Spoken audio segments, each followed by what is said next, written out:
Agora a gente volta a falar sobre os desdobramentos que estão acontecendo em Brasília. O ministro Paulo Guedes entregou à Câmara dos Deputados a segunda etapa da reforma tributária. Bom, se o projeto for aprovado, dará isenção para mais de 5 milhões de trabalhadores. E sobre esse assunto eu converso a partir de agora com o economista Bernardo Api, que é especialista em política fiscal. Bernardo, boa tarde para você, bem-vindo por aqui.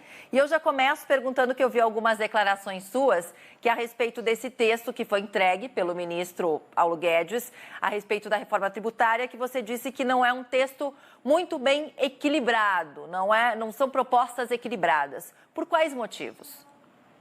Bom, boa tarde, Paula.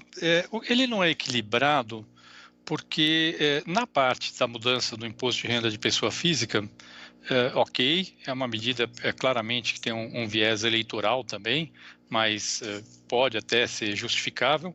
O problema são as outras mudanças que foram feitas, principalmente na tributação do lucro das empresas.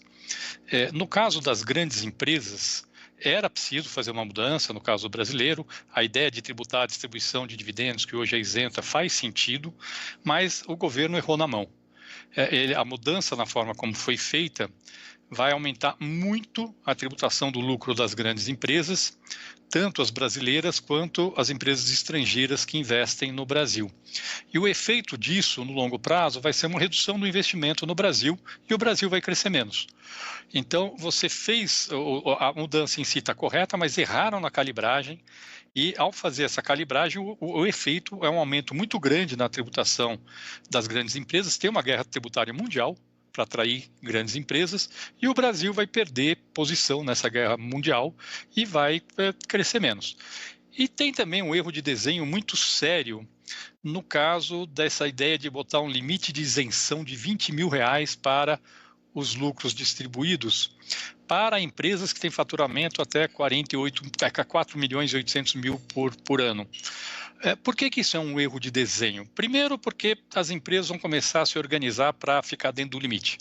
Então, por exemplo, você tem uma empresa que fatura, 5 milhões e meio, ela vai dar um jeito de faturar menos, ela vai produzir menos do que ela poderia produzir por conta de um desenho mal feito que, se ela tem até 4 milhões e 800, tem um tratamento completamente diferente de se ela tem um faturamento um pouco acima. E tem problemas sérios também, porque por exemplo, um sócio de uma empresa, do lucro presumido, um profissional liberal que é sócio de uma empresa de lucro presumido, que a gente chama de PJ, que tem uma renda de R$20 mil por mês, que é muito alta para o Brasil, ele certamente está entre os 2% mais ricos do país, essa pessoa teve até uma redução de tributação. Ele antes já pagava uma alíquota muito baixa, de 9,6%, agora vai pagar uma alíquota de 7,6%. Enquanto que o empregado, que ganha R$20 mil por mês, a alíquota média é de 22%. A alíquota na margem é 27,5%, mas se eu pegar a alíquota média é de 22%. Não faz muito sentido você ter piorado uma distorção que já existia antes. Então, uma boa reforma é aquela que corrige a distorção e cria condição para o Brasil crescer no longo prazo. Essa aumentou distorções e prejudica o crescimento do Brasil no longo prazo.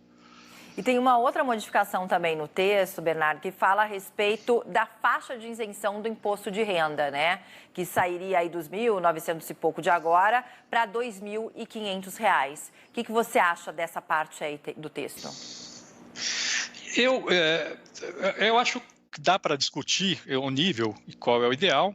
Eu, pessoalmente, preferia ter usado o aumento de receita que o governo vai ter para fazer outras mudanças, como, por exemplo, reduzir a tributação da folha do primeiro salário mínimo, que é uma medida que, no longo prazo, acaba favorecendo a renda e o emprego das pessoas mais pobres e gera mais crescimento.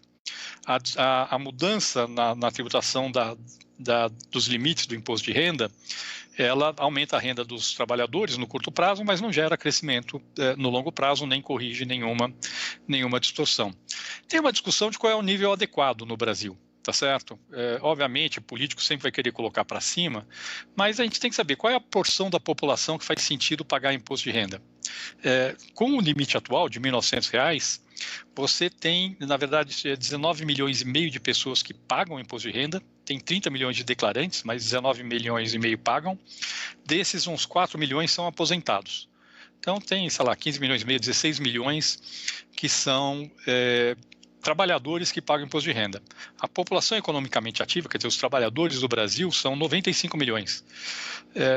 Faz sentido que, sei lá, 16, 17% só dos trabalhadores brasileiros paguem imposto de renda? Com a mudança do governo, uma parcela ainda menor vai pagar imposto de renda.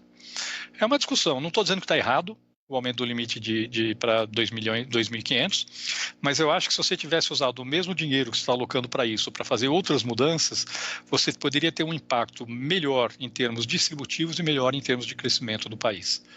Que outras mudanças, por exemplo? Essa que eu falei. Você poderia ter usado, a minha estimativa, o governo falou que custa 14 bilhões de reais essa mudança na tabela do imposto de renda da pessoa física. As minhas contas dão um valor mais alto. Pelas minhas contas, custa uns 20 bilhões de reais essa mudança na tabela do imposto de renda da pessoa física. Com 20 bilhões de reais, você poderia reduzir muito, por exemplo, a tributação sobre a folha de salário dos trabalhadores, sobre o primeiro salário mínimo do salário de todos os trabalhadores. Isso teria um efeito muito positivo de estimular a formalização de trabalho. No longo prazo, isso vira aumento da renda de trabalhadores mais de renda menor e vira aumento do emprego desses trabalhadores. O impacto não é de curto prazo, talvez não tenha um efeito eleitoral tão bom quanto mudar a tabela do imposto de renda de pessoa física, mas se você tem 20 bilhões de reais para gastar, deveria gastar de uma forma que gera crescimento e é melhor do ponto de vista distributivo do que o que foi feito. Muito obrigada por conversar com a gente. A gente lembra que o texto aí pode ser ainda aprovado neste ano. Bom, a expectativa, porque a gente sabe que todas as reformas necessárias, né, para serem aprovadas aí pelo governo, já eram lá do ano passado e acabaram indo para frente por conta aí da pandemia, mas elas são necessárias, essas mudanças, né? Obrigada, viu? Até a próxima e um ótimo fim de semana para você. Eu agradeço o convite. Até a próxima.